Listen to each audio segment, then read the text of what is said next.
Samedi 19 septembre 2015, salut à tous, très heureux de vous retrouver pour ce troisième et dernier numéro de notre télégrain de la semaine.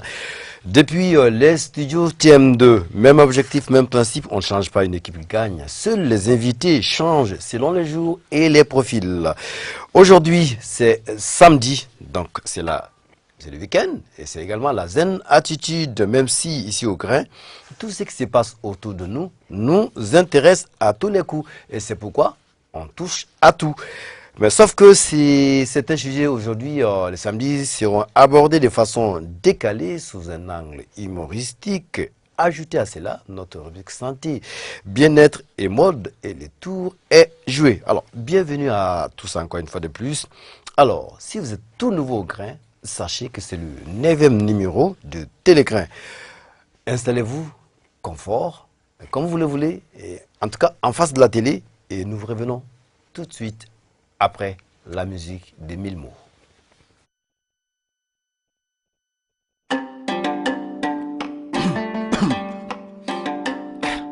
Inside Dakantigi Alai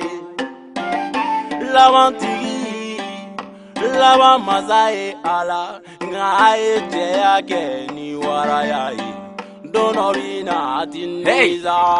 Bamana Burida Kashini Don Kibarubo No Shini Serabi Nebe Kunum Barubo Melekado ya Fontlo Koro Yani Ngajian Jakma Bena Kalobla wa Shinin Tle Kurabe Milmo Ensael Alamsat lebine ibina fiesta majumado balamsat legirine o hatila fanga bena gelea ko betelea janfa be boloda sabula opposition be kelea yeah tumamena jamana gongo bawbe wuli captain sungalo ni chekoro menele meke taudeni o hatila etna bo fen kalama doyani fegea ibalo beke sinji kalama o hatila mil ibeke melek tenimie bunhana made shita don ibetlaka kemie iteke follow ngabina ke tunga de follow follow balo ibina ke makadoni follow almamme douki nalila kinye kiliba hakli jigi saidna alila soni babani nyeji benita tegela bebe ichekan nga ibisimila sengela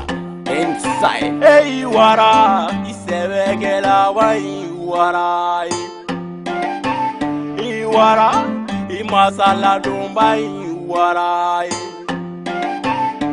Iwaraba, itainilaba, Iwaraba. Iwara, faso kuna oloba, Iwarayado.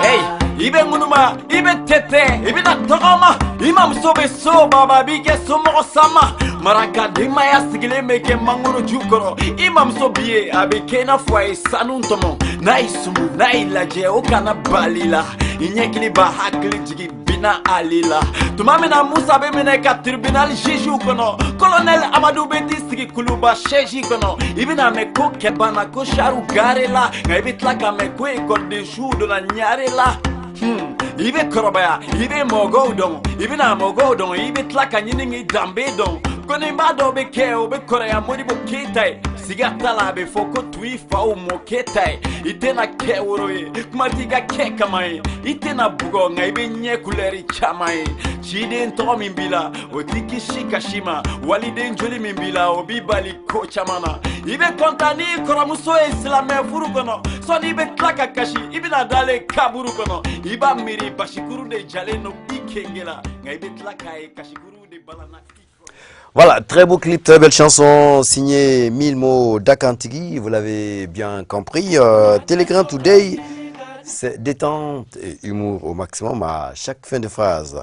Et on va avoir nos invités, notamment ATD Génor, qui n'est même plus un invité, hein, qui est le membre du grain. Aujourd'hui, il fait Café Fela. Bonjour. Oui, merci, ça va? Oui, ça va, Kodio. Voilà. Scotty, c'est pour toi. Merci mon frère. Voilà. Ah, mais on commence d'abord par... Non, par de l'autre côté. J'arrive tout de suite. Monsieur, bonjour. Bonjour. Alors, avant d'attaquer les rubriques santé et bien-être, on va parler d'actualité. Actualité, notamment d'éducation. Amadou Kodio, vous savez, l'école de la République, cette école d'antan qui a fait les beaux jours de notre système éducatif qui a formé les plus grands cadres de ce pays est en train de se mourir sous le signe de l'insouciance, est en train de se mourir de par l'indifférence tant des acteurs de l'école que par les responsables du système éducatif. Alors nous avons décidé aujourd'hui d'ouvrir le débat sur cette école. Mais nous parlerons aussi du camp d'excellence qui a ouvert ses portes depuis quelques jours. Alors nous avons décidé de faire un focus sur les femmes scientifiques. Vous savez qu'aujourd'hui, dans des pays comme les nôtres, où nous avons 80% de littéraires et 20% de scientifiques, c'est toujours bien de valoriser les sciences parce qu'on est tous d'accord que le développement de ce pays passera par la science, passera par les secteurs productifs qui, d'une manière ou d'une autre, sont le créneau de la science. Alors aujourd'hui, nous parlerons de ça et nous parlerons du débat panafricain qui a eu lieu récemment à Bamako, un débat qui a mobilisé tout le Mali et un débat qui a permis de mettre en valeur la diversité culturelle et les liens fraternels qui lient le Mali au Sénégal. Alors nous parlerons bien entendu de la Fédération du Mali, 55 ans après l'éclatement, qu'en est-il du bilan? Et bien sûr, dans la rubrique santé, c'est la journée nationale de la santé de la peau. Alors, comment bien prendre soin de la peau? Nous en discuterons. Nous parlerons aussi des lèvres. C'est bizarre aujourd'hui, nous avons parlé de la santé de la peau, mais on a une étudiante du nom de Aïcha qui a décidé uniquement de s'apaisantir sur les lèvres. Pourquoi les lèvres? Elle nous dira davantage. Et nous terminerons bien sûr avec les valeurs thérapeutiques de l'eau chaude. Aïcha nous dit que l'eau chaude a une valeur thérapeutique. Alors, elle viendra nous expliquer en profondeur ce dont il s'agit. Et comme invité, Kodio, nous avons le professeur Suleiman Ndiaye. Voilà, qui est un brillant professeur, qui est à l'université Cheikh Anta Diop de Dakar et aussi à l'université de Bombay, qui viendra parler avec nous sur la Fédération du Mali et sur ce que nous devons retenir de cette fédération. En tout cas, Amadou Kodio, voilà pour le programme et l'invité du jour. En tout cas, très alléchant. C'est pas tous les jours qu'on parle de lèvres ici. Je sais pas c'est quel côté des lèvres qu'on va parler. On verra parce que c'est délicat aussi, hein, parler des lèvres. Effectivement. Voilà. Alors, professeur, bonjour et bienvenue en terre africaine du Mali. Bonjour Kodio. Tu es chez toi? Oui, absolument, je me sens chez moi. Alors, si on te disait de te présenter aux Grenadiers ou aux téléspectateurs de cette émission? Je m'appelle Souleymane Astou Diagne, donc je suis sénégalais, lébou. Je suis enseignant-chercheur. Lébou, c'est les pêcheurs. Lébou, oui, c'est les pêcheurs. Ce sont les habitants de la presqu'île du Cap-Vert. C'est comme un peu les Bozos chez nous. Oui, chez nous, c'est une république. La république Lébou, c'est toute la région du Cap-Vert, c'est-à-dire Dakar, à partir de Sébikotane jusqu'à Ngor.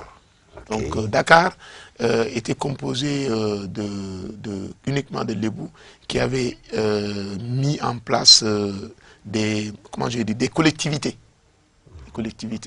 Et ces collectivités, aujourd'hui, on a un grand sérigne. Le grand sérigne, c'est comme le président de la République. On a également des ministres, les Ndeye Tiré, etc. On a également une police composée de jeunes, etc. Donc ça, c'est l'organisation sociale. Une communauté bien organisée. Absolument, absolument. Et ça date de 1765. Tout à fait. Alors, vous êtes professeur Alors, je suis professeur à l'université Alioune Diop de Bambey. Donc, actuellement, c'est la première université du Sénégal. Nous avons reçu les félicitations du ministre de l'Enseignement supérieur, en l'occurrence le professeur Mary Teuw Niane. C'est une jeune université publique qui a fait ses preuves. Et d'ailleurs, beaucoup de majors au concours de l'École nationale d'administration maintenant viennent de notre université. C'est la preuve que c'est une université d'excellence. En tout cas, merci d'avoir honoré notre invitation. Avant d'attaquer donc les rubriques santé et bien-être, on va parler d'actualité après la virgule.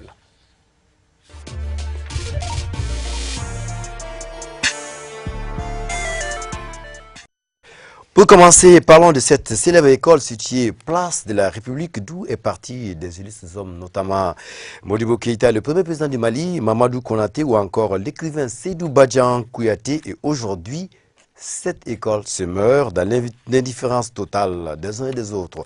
La question que l'on se pose, comment en est-on arrivé à une dégradation aussi profonde de ces bâtiments et comment réhabiliter les locaux? On va d'abord suivre cet élément vidéo.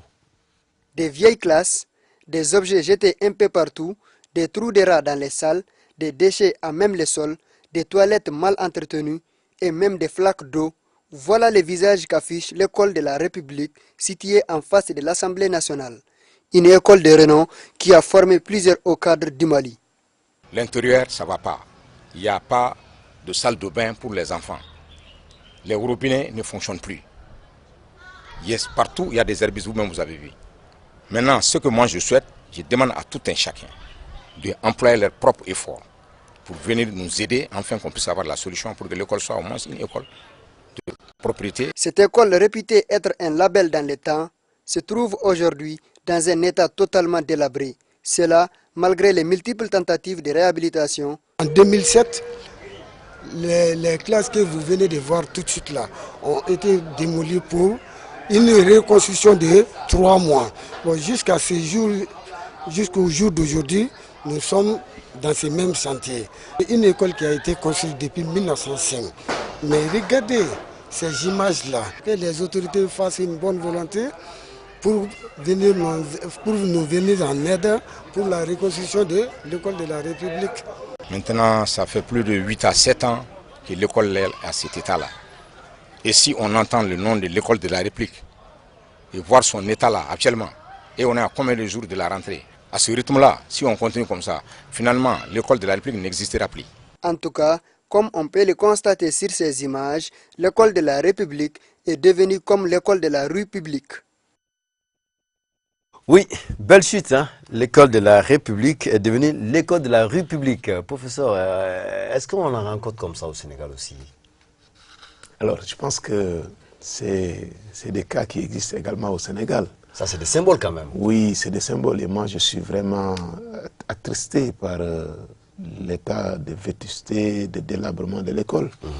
Et je pense qu'une école qui a permis la formation de Modibo Keïta, qui est le père de l'Union africaine, c'est un symbole, je l'ai dit l'autre jour dans le débat.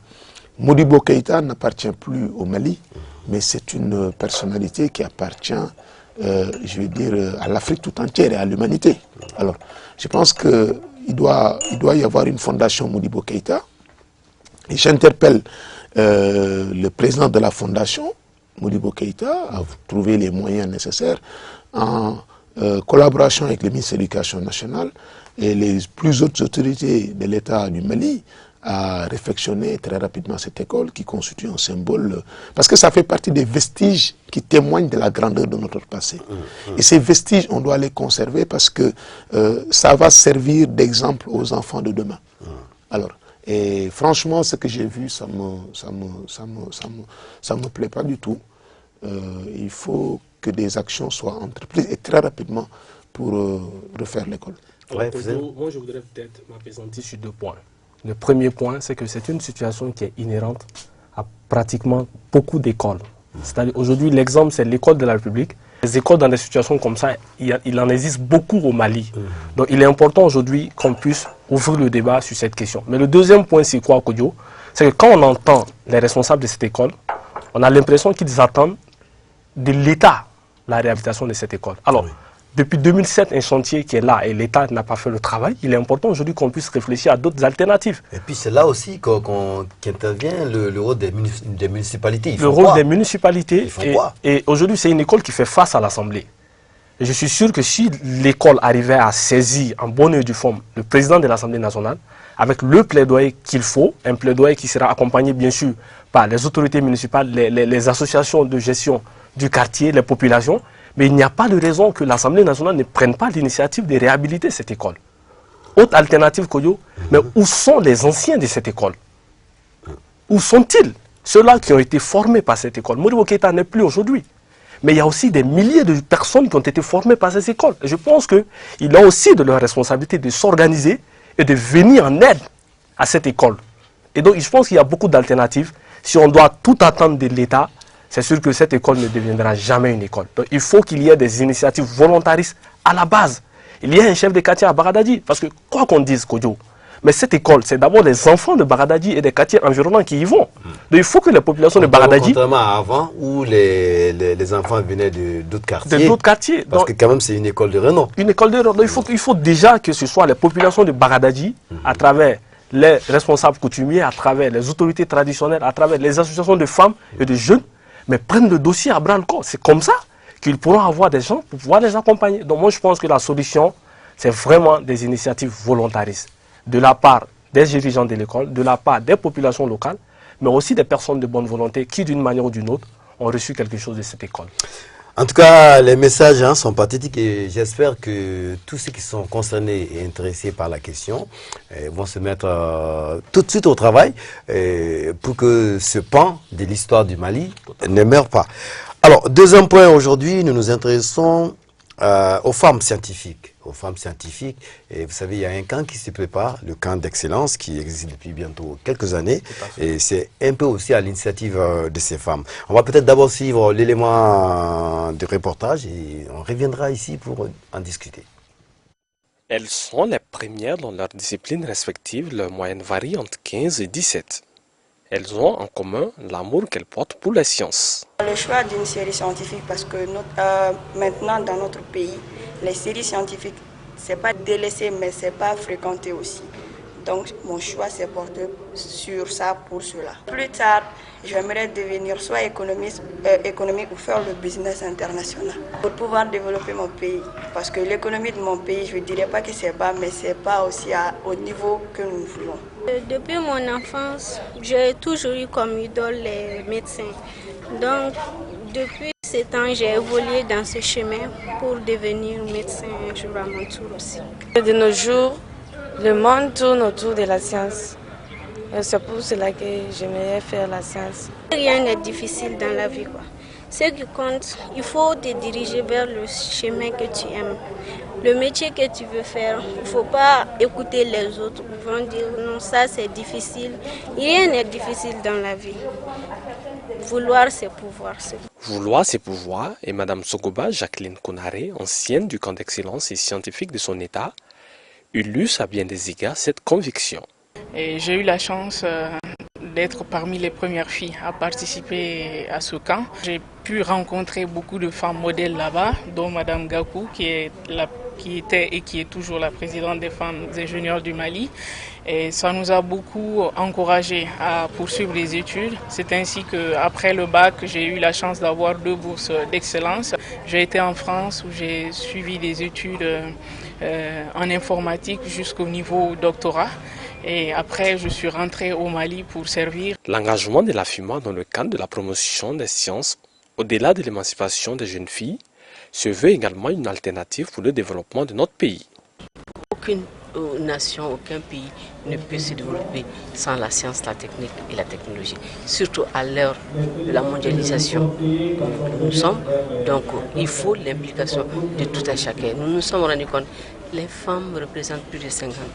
Nous entreprenons des actions de sensibilisation, de formation depuis les niveaux fondamentaux jusqu'au niveau supérieur et même dans l'exercice des fonctions pour faciliter l'apprentissage des matières scientifiques et pour leur montrer que ce n'est pas sorcier.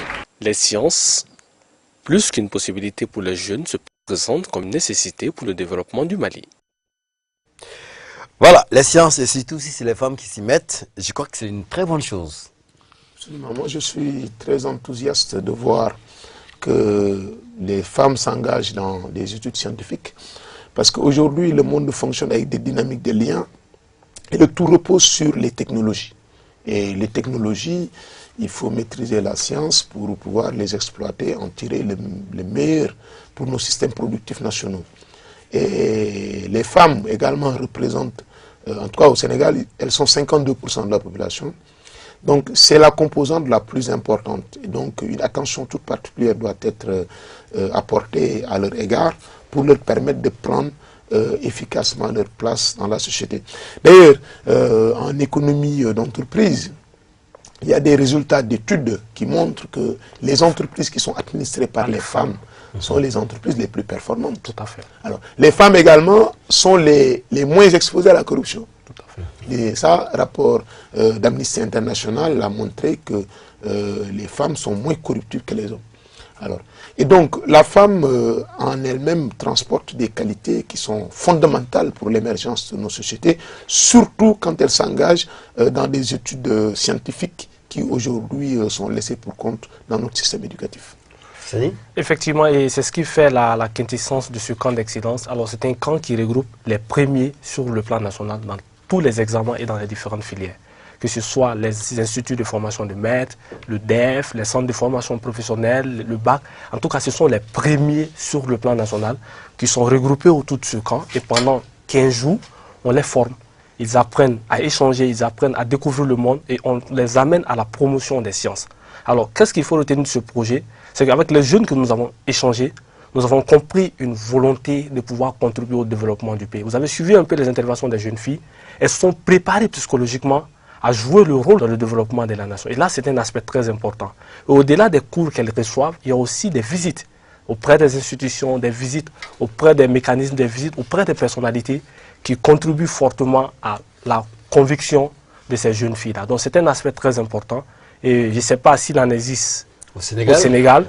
Alors, au Sénégal, à ma connaissance, c'est non. Je pense que c'est une idée merveilleuse que les autorités sénégalaises doivent regarder de très près pour initier une action dans ce sens de regrouper les meilleurs dans toutes les filières, comme vous avez dit, dans tous les instituts et universités, écoles, etc., en vue de mieux les préparer à prendre le destin du pays en main. Parce que quand même, ce sont les jeunes d'aujourd'hui qui feront l'avenir de demain. Et par ricochet, le premier sujet que nous avons abordé est indissociable de ce qu'on vient de dire.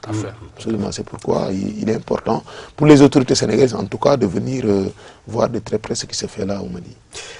Ok, alors merci, on va évoluer et atteindre notre troisième point qui nous amène à nous intéresser à l'intégration entre les nations africaines qui avaient été amorcées depuis l'aube des indépendances et qui ont presque toutes échoué. À qui la faute? Cette tentative de rapprochement était-il profitable aux nations? Cela était au cœur donc du premier numéro du débat citoyen, un concours organisé entre le Mali et le Sénégal. C'était au CCB le week-end dernier. On va d'abord suivre le reportage de Selima Tandao. La première édition de Profil du citoyen panafricain met en compétition le Mali et le Sénégal, deux pays frères qui partagent la même culture, la même devise. Deux pays qui partageaient le même nom, la Fédération du Mali. Ce n'est donc pas une surprise si le thème de cette édition est « La Fédération du Mali aurait-elle été profitable aux deux pays ?» Ce concours de débat est une initiative de l'ONG Agir avec à sa tête la première dame du Mali, Keïta Aminata Maïga, marraine de l'édition, et l'ACC, Association pour la conscience citoyenne. Je suis sûr que, mis à part nos pères et mères qui nous ont fait l'honneur d'être à nos côtés ce matin, peu d'entre nous savent en quoi a consisté la Fédération sénégalo-malienne. Je souhaite en ces lieux rendre un hommage solennel à deux grands hommes de l'histoire contemporaine africaine, qui sont Feu son Excellence Léopold Sédar Senghor et Feu son Excellence Modibo Keïta.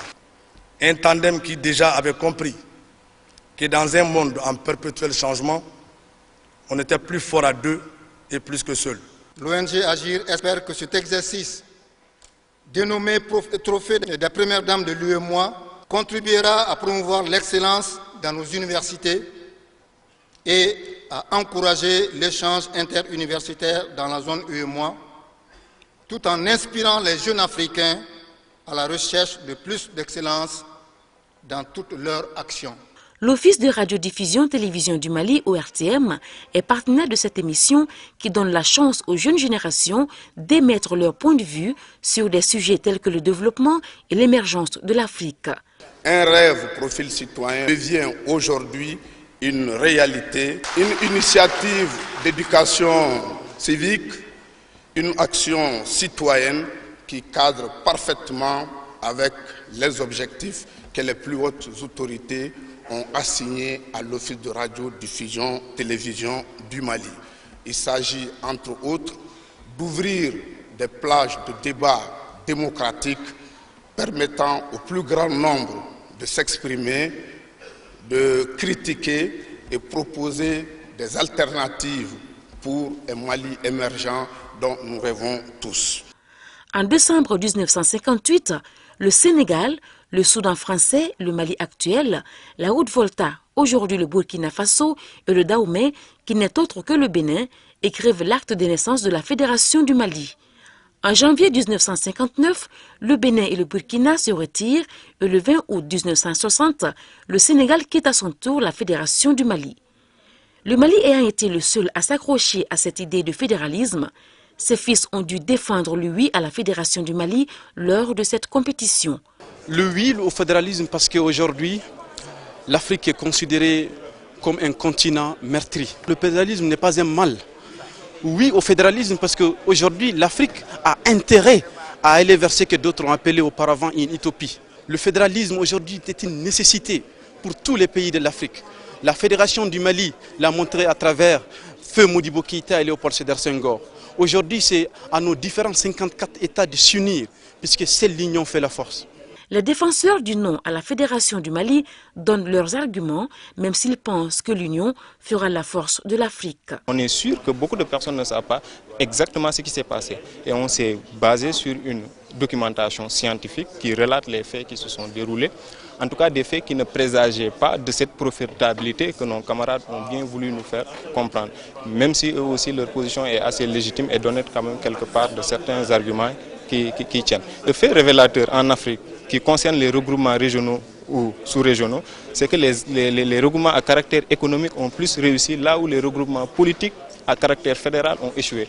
Et vous n'êtes pas sans savoir que cette fédération du Mali avait une prétention bel et bien politique et sous ce rapport, ça a toujours été torpillé en Afrique. Le professeur Djenkouda Traoré, ancien président du Mali et parrain de l'événement, se dit très satisfait du niveau du débat. J'ai compris beaucoup de choses, oui, mais surtout j'ai été conforté dans beaucoup de convictions. Vous savez, quand nos pays ont accédé à l'indépendance, l'idée force qui sous-tendait tout ça, c'était que si vous voulez, après l'indépendance politique, aller vers l'indépendance économique, c'était de se mettre ensemble, d'aller vers l'intégration et l'unité africaine. Et c'est dans ce cadre-là que, effectivement, le Sénégal et le Soudan, malgré toutes les conditions défavorables qu'il y avait, la France qui était contre, d'autres États qui ont fini par former le Conseil de l'Entente, ils ont fini par torpiller la fédération, mais l'idée est restée et elle continue à faire son chemin. Et tous les jours, ce que nous vivons nous prouve que ceux qui avaient pensé à ça, ils avaient raison, et que nous devons reprendre le flambeau et aller dans la même direction. Ça, les jeunes l'ont exprimé de façon magistrale. Je dois avouer que j'ai rarement assisté à un débat aussi bien mené, aussi profond, que celui auquel je viens d'assister ce matin. Ce débat est un concours à deux manches. La première est remportée par le Mali, 165,40 points contre 152,96 pour le Sénégal. Le meilleur orateur est sénégalais, Serigne Momar Sarr. La phase retour se jouera dans un mois au Sénégal et le vainqueur de la compétition recevra le trophée des premières dames de la zone UEMOA. Voilà, en tout cas, belle initiative. Moi, en tout cas, j'étais sidéré. J'ai bien aimé le concept et les intervenants vraiment étaient à la hauteur aussi. Avant qu'on donne la parole à Suleiman. Alors, Kodion, on l'a tout en dit, du choc des idées fait jaillir l'étincelle de vérité qui construira les nations africaines. Et je pense que de telles initiatives rentrent dans ce cadre. Ce sont des initiatives qui donnent la parole à la jeunesse, mais qui donnent aussi l'occasion aux Maliens, aux Sénégalais de pouvoir réfléchir sur leur passé rétrospectif et de pouvoir entrevoir avec beaucoup plus d'optimisme l'avenir. Donc c'est une initiative salutaire à tout point de vue. Voilà, vous avez fait une synthèse là-bas, peut-être qu'on va partager ensemble. Quelle était la quintessence de cette synthèse? Alors, le débat a été très riche, très profond de la part de nos jeunes étudiants. Moi-même, j'ai frissonné en un moment parce que ébloui par la profondeur de la recherche scientifique, la qualité rhétorique de nos candidats. Et ça nous a permis de revoir point par point en filigrane les axes qui nous ont séparés de la République du Mali. Alors, c'est vrai que la position du oui est plus confortable à défendre parce qu'aujourd'hui, toutes les théories économiques du régionalisme vont dans le sens d'un regroupement des États pour mieux affronter la mondialisation économique et l'ensemble des forces centripètes qui exercent des pressions sur les économies du Sud. Et il était assez difficile pour les Sénégalais de défendre la négative.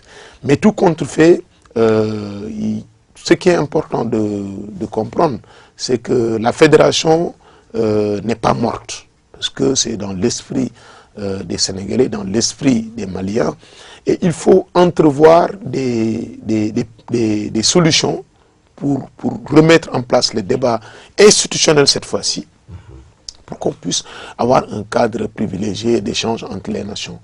Et parce que le Mali étant un pays très grand, très vaste, très riche en histoire, et qui est, je vais dire, qui a d'énormes potentialités, peut se marier très facilement avec le Sénégal, qui est un tout petit pays, qui a une façade maritime, qui a un sud, qui a des terres arables très, très fertiles, etc. Donc il y a une espèce de complémentarité qui pourrait se faire naturellement si on revient aux fondamentaux de la Fédération du Mali. Alors, ce qui n'a pas facilité la mise en place de la Fédération, c'est le leadership. C'est-à-dire que le leadership... c'est la politique. Oui, parce que dès l'instant qu'il y aura une personne à la tête de la fédération, les gens se demandent qui sera à la tête de cette fédération.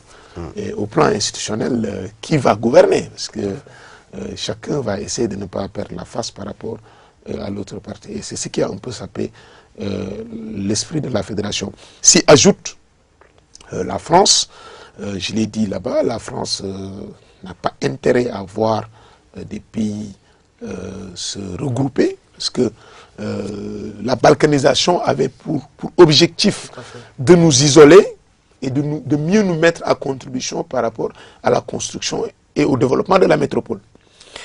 Et donc, voir à partir de 60 des États vouloir se rapprocher pour la France, ce serait un camouflet.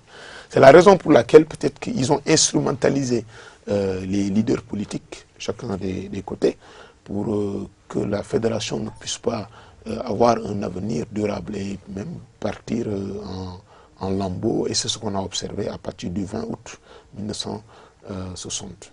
Oui, aujourd'hui, qu'est-ce qu'il faut et quel est le rôle de la jeunesse pour qu'il y ait un rapprochement? On sait que, comme vous l'avez dit, plus on est unis, mieux c'est.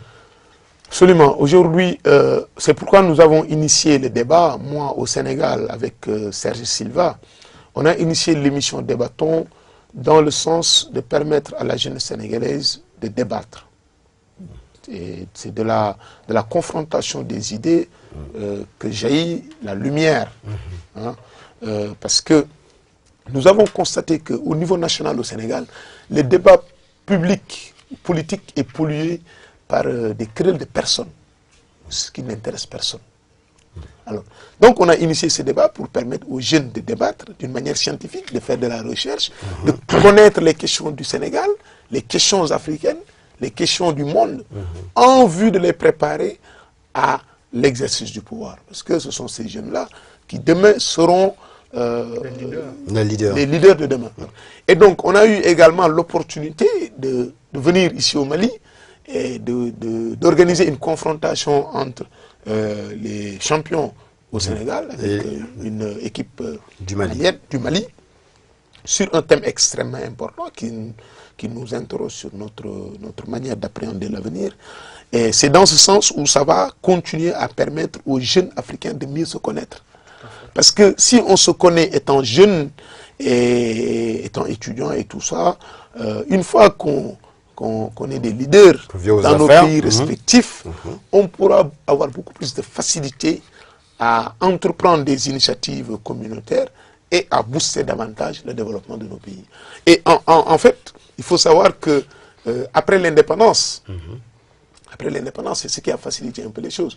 Parce que la FEIANF, qui était la grande fédération des étudiants africains noirs en France, avait permis aux différents leaders africains de se connaître.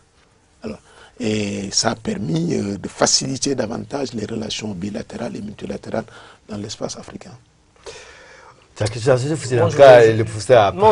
a tout dit, mais ce qu'il faut comprendre, c'est que, vous l'avez dit, la fédération, elle n'est pas morte. Elle n'est pas morte, d'autant plus aujourd'hui quand on prend la forte communauté sénégalaise qui est aujourd'hui au Mali et la forte communauté malienne qui réside aujourd'hui au Sénégal. ça prouve que les relations sont encore au Oui, beau fixe. les habitudes sont restées, les populations sont restées ensemble même si institutionnellement, il y a la frontière. Il y a la frontière. Et vous partez vers Diboli ou à Tambacounda, pour eux, la frontière n'existe pas. N'existe pas, effectivement. Il y en a peut-être, bon, c'est pas formalisé, mais peut-être que ça vient là, comme il a dit, en débattant, en passant les jeunes.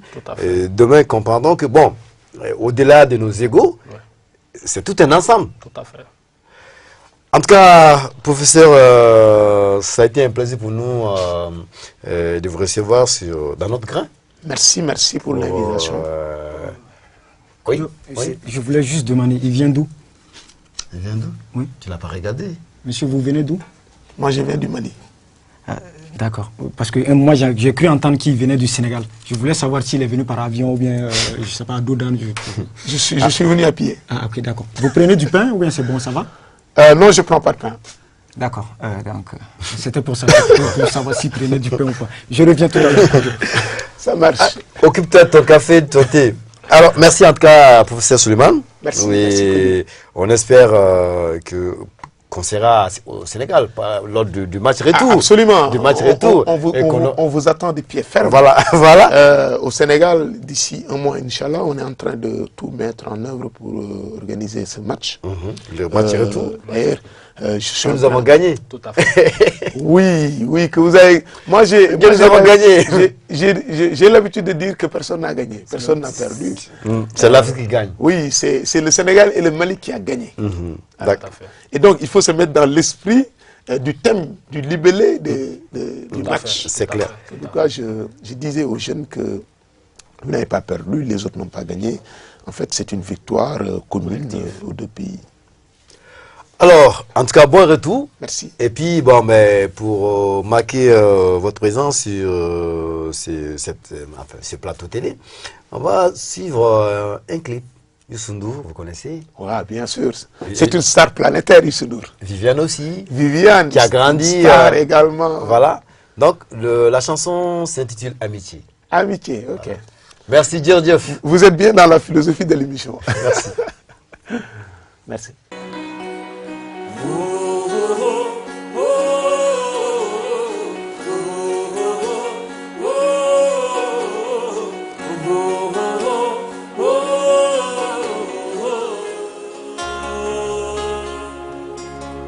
Sincérité ak maandu ci wàllu dune moom nga ma xamal dignité gu ànd ak dal jamono june lañ ma sa doxal te di ko defe ci sunu diggante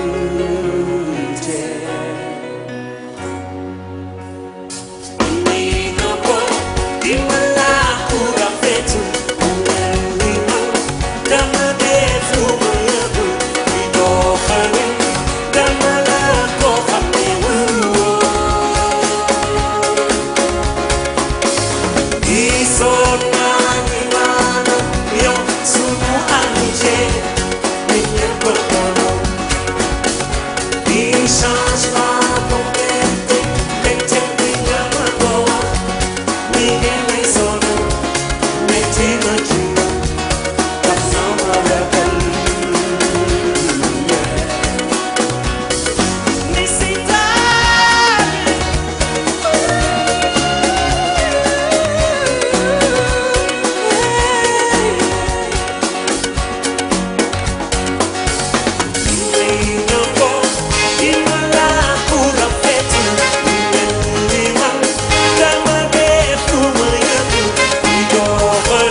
Voilà, merci le Sénégal.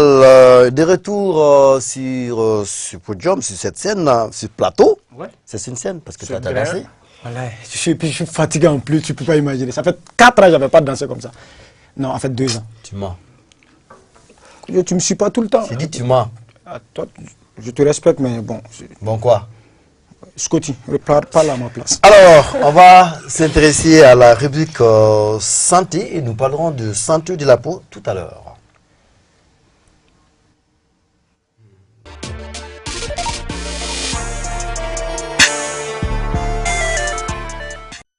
Aujourd'hui, Journée nationale de la santé de la peau. Fousseni, nous nous intéressons donc à la santé de cette peau. Comment est ma peau? Voilà. Comment la tienne? En principe, tu es clair naturel ou? Clair naturel. Et madame?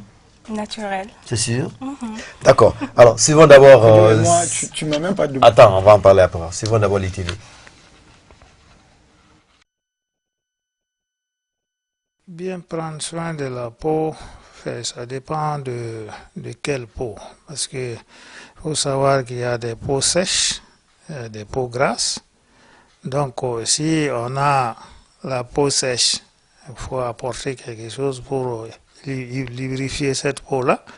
Et si c'est la peau grasse, donc éviter de mettre du gras là-dessus encore. Sinon, la peau même, d'habitude, la peau c'est le reflet de l'organisme. Hein.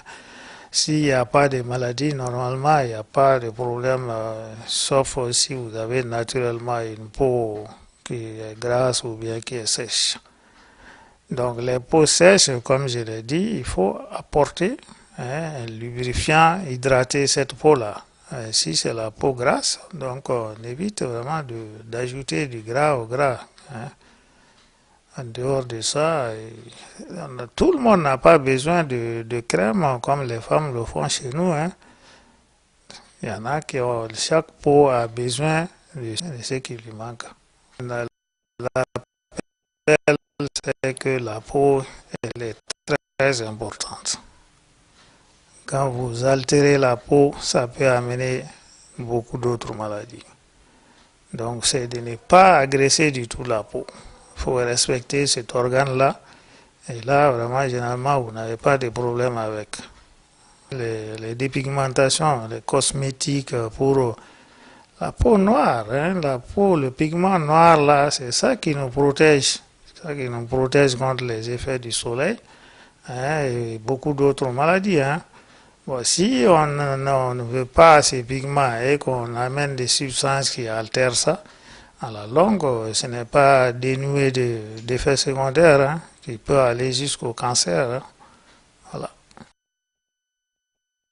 La leçon à retenir, c'est qu'on doit prendre soin de notre peau et la peau elle est sensible. Il ne faut pas risquer sa peau. Tout à fait. Alors, bienvenue dans notre grain. Merci. C'est pas un grain 100% homme, mais souvent c'est ça. Les samedis, on reçoit donc les dames. Voilà, les dames. La peau, c'est tout. Et on a l'impression que c'est les femmes qui s'occupent de leur peau. Il y a une raison à ça. Aïchatou, c'est Aïchatou. C'est Aïchatou. Voilà, Aïchatou Konari, voilà. Je dirais, non, tout le monde peut prendre soin de sa peau. Les hommes plus que les femmes, parce que nous, on privilège énormément les produits cosmétiques, je dirais. D'un côté, c'est pour plaire à vous les hommes d'abord. Oh là là, ça revient encore. Hein. On chante ça tous les jours. Voilà. Donc de l'autre côté, c'est pour nous faire plaisir, mais la plupart des temps, c'est pour plaire à vous uniquement. Uniquement. Voilà. D'accord. On vous plaît, même si vous êtes naturel, hein. C'est pas ça le slogan de notre grain. On n'a pas besoin de peau artificielle, non. Et restez comme Dieu vous a créé. D'accord. Voilà. On dit de prendre soin de la peau, c'est-à-dire de ne pas l'abîmer, de ne pas toucher à la peau. Et moi, la solution, je ne me lave pas. Non, si tu ne te laves pas, c'est le contraire, tu abîmes la peau. Non, je ne touche pas à ma peau parce que je prends soin de ma peau, je me lave pas. Mais ça prend de la saleté. Non, mais ça fait rien, c'est mieux. Comme ça, j'ai pas de problème. Toi, tu n'es pas clair. Alors, Foussine, tu as un mot par rapport à la peau? Ouais, à la peau, surtout, Aïcha nous dit que l'eau chaude a des valeurs thérapeutiques sur la peau. Et je pense qu'elle est là aujourd'hui pour nous expliquer alors un peu cette notion. Ça va être dans notre rubrique mode et bien-être à suivre dans quelques instants après la virgule.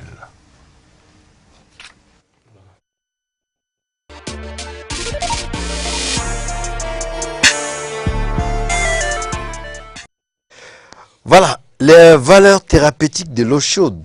Et comment bien prendre soin des lèvres, ça me fait tout un rire quand je parle de ça. Alors Aïcha, vous allez d'abord nous parler des valeurs thérapeutiques de l'eau chaude. C'est le sujet que vous avez préparé pour les amis grenadiers, les gens de Télégrain. Et après, on va parler des lèvres. Parce que ça, j'ai beaucoup de questions par rapport à ça. Il n'y a pas de souci, je pourrais répondre à tout. D'abord, la valeur thérapeutique de l'eau n'est pas une découverte récente, car elle a été utilisée par les Chinois, les Indiens. Notons que l'eau est l'élément le plus réceptif, par conséquent, elle agit comme un grand récepteur d'énergie. Donc, je suppose que bon nombre de gens se posent la question pourquoi elle est bénéfique. Tout d'abord, lorsqu'on prend un bain chaud pendant une courte durée, les organes du système deviennent moins actifs et particulièrement la glande surrénale. Le bain chaud baisse l'hypertension, détend le stress, calme le système nerveux. Ensuite, il est souvent pris pour stimuler le système immunitaire, soulager les muscles, les articulations, etc. Il est conseillé de prendre un bain chaud avant d'aller au lit, car cela permet d'avoir un sommeil profond et réparateur, disons. Toutefois, il est déconseillé de faire une immersion prolongée dans de l'eau extrêmement chaude. Ce n'est pas conseillé du tout. Ah, l'eau chaude. C'est quand on a les moyens, moi je pense. Moi, c'est qui avec 50 francs de charbon, on peut faire... Non, mais moi, mon problème, c'est quoi? Il y a une question de temps, parce que quand on rentre du travail, généralement, on est hyper crevé. Souvent, on ne pense même pas à Madame chauffer. est à la maison, donc avant d'arriver... Maintenant, si madame rentre à 20h ou à 21h. Il y a la bonne, il y a les enfants. Ah, il y a la bonne. Et je sais que ma question, peut-être, ça va vous sembler bizarre, mais est-ce qu'au temps de Sundiata Keita, je veux dire, un peu en arrière, quoi, c'est bizarre la question. Ah, Tété, s'il te plaît. Non, mais c'est une question. Vas-y. Ils ne se lavaient pas avec de l'eau chaude, je crois. Ils n'avaient pas le temps de réchauffer l'eau, tout. Mais la peau, par rapport à l'époque jusqu'à maintenant, il y a une grande différence, je veux dire. Bon, on t'a dit que l'eau chaude est thérapeutique. Oui, je sais. Tant que tu peux, on ne t'a pas dit de dormir dans de l'eau bouillante. Hein. Ça, tu perds ta peau là-dedans. Voilà. Non, même traditionnellement, on dit que quand on est fatigué et qu'on se lave avec de l'eau chaude. Ah oui, je comprends. C'est pour cela, ma femme, moi, mettre mes pieds tout le temps. Oh oui, ça vous arrive aussi, non? Bon, allez. Ça, c'est un autre débat. Ok, d'accord, bref. Alors, Aïcha, avec vous également, on va parler des lèvres. Et il paraît qu'il faut prendre bien soin des lèvres. Je ne sais pas c'est à quelle fin. Allez-y. Tout d'abord, je dirais pour nous les filles, les lèvres sont sensuelles et attirantes, car elles subliment encore notre sourire. Et de ce fait, elles sont fines, fragiles et très sensibles. Les lèvres sont les parties du corps qui subissent plus d'agression, c'est-à-dire elles sont exposées au vent et au soleil. Donc pour vous, membres du Télégramme, voici quelques conseils. D'abord, il faut les hydrater quotidiennement, c'est-à-dire appliquer un bon protecteur autant que vous pouvez, c'est-à-dire... S'embrasser tout le temps. Non, attendez, c'est ce que j'ai dit. Ah, okay, c'est-à-dire, mettez... Les crèmes à lèvres. Voilà, le beurre de karité, si vous en avez aussi, du miel, voilà. Et privilégiez les baumes à base d'ingrédients d'origine végétale. Il y a des crèmes à lèvres à base de fruits, comme les fraises, les raisins, les pommes, etc. Là, ça, c'est en ville. Au village, on ne connaît pas ça. Au village, c'est le beurre de karité. Voilà, au village, c'est les beurres de karité. On ne connaît pas ça. N'est-ce pas? Et en 2, soignez les lèvres déjà abîmées. Pour cette étape, il y a 2 phases à faire. Donc, la première, c'est de gommer les peaux mortes en frottant délicatement avec une brosse. C'est-à-dire, mettez votre brosse à dents dans de l'eau chaude déjà trempée pendant 10 minutes et vous le frottez délicatement, voilà, pour que les peaux abîmées puissent descendre et tout. Et la deuxième, c'est de les hydrater abondamment en appliquant généreusement un peu de vaseline ou du miel sur vos lèvres chaque nuit avant de vous coucher. C'est-à-dire, avant d'aller au lit, mettez le miel. Du miel, oui. Oui, soit les beurres de karité, si vous en avez. Ça donnera plus de brillance voilà, sur votre lèvre. Ainsi, pour mes chères sœurs, privilégiez donc des rouges à lèvres classiques. Et évitez d'humidifier les lèvres avec les salives car elles favorisent l'assèchement des lèvres. En tout cas, j'ai parlé du village parce que même au village, on connaît TM2. Donc, c'est normal que j'en parle parce que c'est pas que les citadins seulement qui regardent ce que nous faisons. D'ailleurs, c'est une bonne chose. Scotty, c'est les seuls avantages des lèvres? Tu connais quoi d'autre? Non, une sœur va parler aussi. Oui, mais bon. Elle a parlé du sourire aussi. Tu sais ce que je sais. Non, mais c'est à toi de nous dire. Tu connais des exemples. Voilà. Qu'est-ce que tu vas ajouter?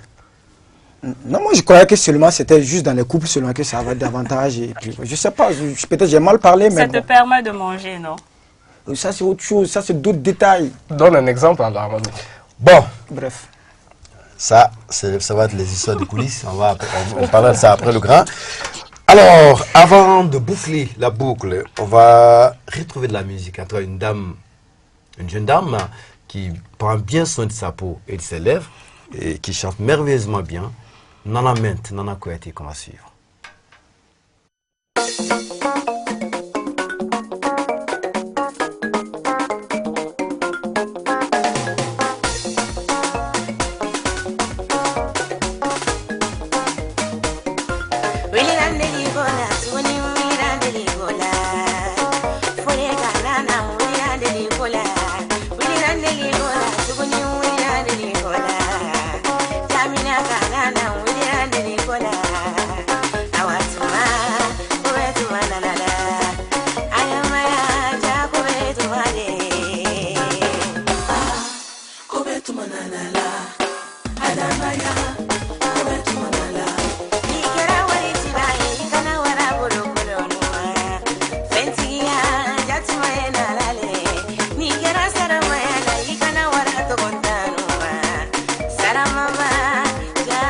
La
Nana Ment, la fille de Foulé Kouyaté, évite-moi là. Oui. C'est sûr? Oui. Ça veut dire quoi? Ça veut dire c'est mon moment. Ah, c'est ton moment. C'est mon temps. C'est mon époque. C'est mon temps. Alors, on a bien regardé les clips avant de parler de. On a parlé de peau et des lèvres. Tu as vu comment elle était? Franchement, je sais que ma femme va m'en vouloir, mais réellement, si je l'avais connue avant ma femme, bon. Donc, c'est la réponse à ta question. Oui, c'est ça. Qu'est-ce qui t'a attiré? Les lèvres. Et je ne suis pas le seul, hein. Ah, qui d'autre? Même ceux qui sont en train de regarder la télé actuellement ont été attirés. Ah, voilà. Alors, nous arrivons donc à la fin de cette émission. Ben, merci à toutes et à tous, hein, et à Tété Junior pour ton établissement. Merci à prendre soin de toi le week-end. Tout à fait. Tu diras à madame de prendre bien soin de toi parce que Inch'Allah.